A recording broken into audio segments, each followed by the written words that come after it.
Good evening, everyone. Our scripture is in Joshua chapter 1, verse 8. Keep this book of the law always on your lips. Meditate on it day and night so that you may be careful to do everything written in it. Then you will be prosperous and successful. God reminded Joshua that true success does not come from human strength or wisdom, but from staying rooted in His Word.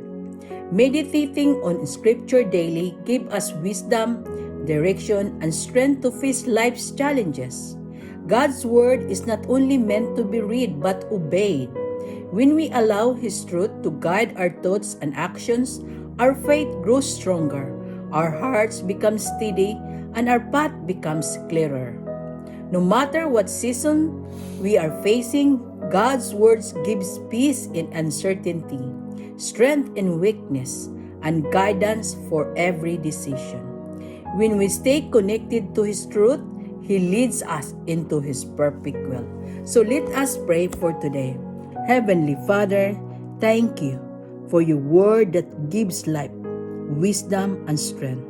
Help us to meditate on your word day and night, and to obey your word faithfully. Guide our thoughts, decisions, and actions according to your will. When we feel weak or uncertain, remind us of your promises and strengthen our faith. Let your word shape our life and lead us closer to you each day. In Jesus' name, amen. Have a blessed evening, everyone. Thank you for following me. God bless you all.